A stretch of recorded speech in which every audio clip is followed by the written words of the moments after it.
Seeds of conflict, the Treaty of Versailles and the rise of totalitarianism. The First World War ended in 1918 with the Treaty of Versailles. This treaty was meant to ensure peace, but it had the opposite effect. Germany was severely punished. They were forced to accept blame for the war. Germany also had to pay heavy reparations and disarm its military. This created resentment and economic instability in Germany, fertile ground for extremist ideologies to take root. Across Europe, totalitarian regimes rose to power. In Italy, Benito Mussolini established a fascist dictatorship emphasizing nationalism and state control. In Germany, Adolf Hitler's Nazi Party exploited economic hardship and national pride. The Nazis promoted a racist and anti-Semitic ideology. They promised to restore Germany to its former glory. The world watched with apprehension as these totalitarian regimes grew bolder. They engaged in aggressive expansionist policies. This threatened the fragile peace established after World War I. The stage was set for another global conflict, one that would prove even more devastating. The seeds of resentment sown by the Treaty of Versailles and the rise of totalitarian ideologies were about to bear bitter fruit. The storm breaks from German expansion to the invasion of Poland. The 1930s witnessed Hitler's steady defiance of the Treaty of Versailles. He rebuilt Germany's military, defying the treaty's restrictions. He then set his sights on reclaiming territories lost after the First World War. In 1938, Germany annexed Austria. This was a blatant act of aggression. The world did little to stop it. Emboldened, Hitler turned his attention to Czechoslovakia. The Sudetenland region, with its large German population, was his target. The Munich Agreement, signed by Germany, Britain, France and Italy, ceded the Sudetenland to Germany. This was a failed attempt at appeasement. It only further emboldened Hitler's ambitions. On September 1, 1939, German forces invaded Poland. This act shattered any hope for peace. It marked the beginning of World War II. Britain and France, bound by treaties to defend Poland, declared war on Germany. The world watched in horror as Europe descended once again into the abyss of war. The delicate balance of power had been broken, and a global conflict was now unavoidable. A world divided, the Axis and Allied powers. As the war escalated, it drew nations from across the globe into its vortex. On one side stood the Axis powers, led by Germany, Italy and Japan. These nations were united by their expansionist ambitions and totalitarian ideologies.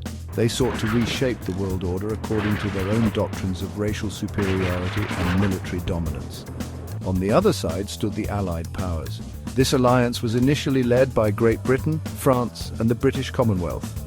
Later, the Soviet Union and the United States joined their ranks. Despite their differences in ideologies and political systems, these nations were united by a common goal: to defeat the Axis powers and prevent them from dominating the world. The clash between these two alliances was not just a military conflict, it was a clash of ideologies. It pitted democracy against fascism, freedom against tyranny. The outcome of this conflict would determine the fate of the world for generations to come. The world held its breath as these two powerful forces collided in a battle for global supremacy. Section 4, Turning the Tide, Pivotal Battles and Events. The early years saw stunning Axis victories. Germany's blitzkrieg tactics were devastatingly effective.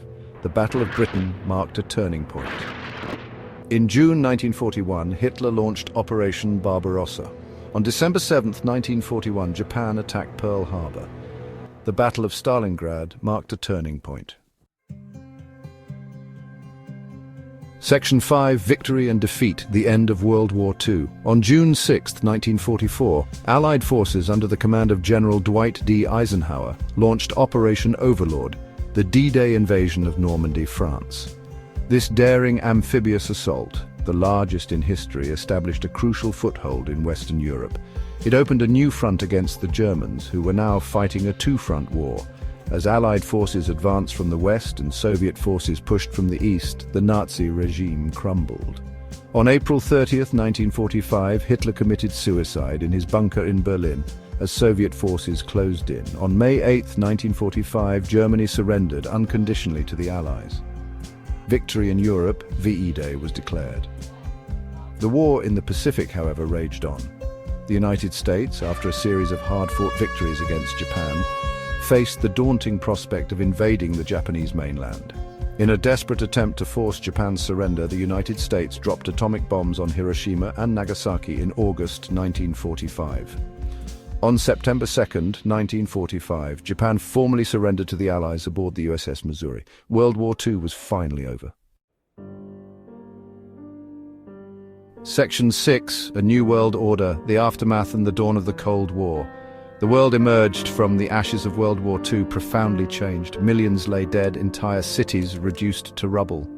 The war left an indelible mark on the human psyche, a stark reminder of the horrors of conflict. Yet, from the ashes of destruction arose a new hope for a better future. The United Nations, formed in 1945, embodied this hope. Founded on the principles of international cooperation and collective security, the UN aimed to prevent future wars and foster global dialogue.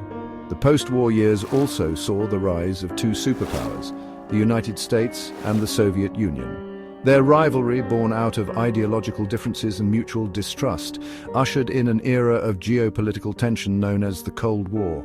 The world, though scarred by war, was rebuilding.